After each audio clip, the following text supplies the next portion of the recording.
ಮಾಡಿರುವಂಥದ್ದು. ಅವರ ಕೆಲವೊಂದು ತ್ರಿಪದಿಗಳನ್ನ ನೆನೆಸ್ಕೊಳ್ಳುವಂತ ಸಂದರ್ಭ ಇವತ್ತು. ನಡೆಯುವುದೊಂದೇ ಭೂಮಿ, ಕುಡಿಯುವುದೊಂದೇ ನೀರು, ಸುಡುವ ಅಗ್ನಿಯೊಂದೇ ಇರುತ್ತಿರಲು, ಕುಲಗೋತ್ರ ನಡುವೆ ಎದ್ದಡಲು ಸರ್ವಜ್ಞ ಅಂತ. ಈ ಒಂದು ತ್ರಿಪದಿ ನಮ್ಗೆ ನಮ್ಮ ಸಮಾಜದಲ್ಲಿ ಇರುವ ಅನೇಕ ಜಾತಿ ಭೇದ ಆಗಿರ್ಬೋದು, ಕುಲಗಳ ನಡುವೆ ಇರುವ ಒಂದು ವೈಷಮ್ಯ ಆಗಿರ್ಬೋದು, ಇವೆಲ್ಲವನ್ನು ಎತ್ತಿ ಹಿಡಿಯುವಂತ ಒಂದು ತ್ರಿಪದಿ ಆಗಿದೆ ಇದು.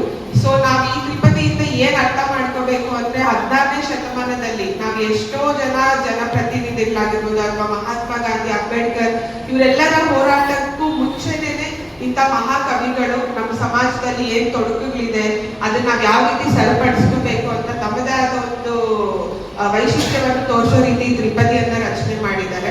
ಅಂಡ್ ಇನ್ನೊಂದು ಹೇಳ್ಬೇಕಂತ ಅಂದ್ರೆ, ವಿದ್ಯೆ ಕಲಿಸದ ತಂದೆ, ಬುದ್ಧಿ ಹೇಳದ ಗುರು, ಬಿದ್ದಿರಲು ಬಂದು ನೋಡದ ತಾಯಿ, ಶುದ್ಧ ವೈರಿಗಳು ಸರ್ವಜ್ಞ ಅಂತ. ಈ ಒಂದು ತ್ರಿಪದಿ ಏನನ್ನು ಬಿಂಬಿಸುತ್ತೆ ಅಂತ ಅಂದ್ರೆ, ನಾವ್ ಯಾವುದೇ ಪಾತ್ರ ವಹಿಸ್ಕೊಳ್ತೀವಿ ಸಮಾಜದಲ್ಲಿ, ಅದು ವೃತ್ತಿ ಜೀವನದಲ್ಲಿ ಆಗಿರ್ಬೋದು ಅಥವಾ ವೈಯಕ್ತಿಕ ಜೀವನದಲ್ಲಿ ಆಗಿರ್ಬೋದು.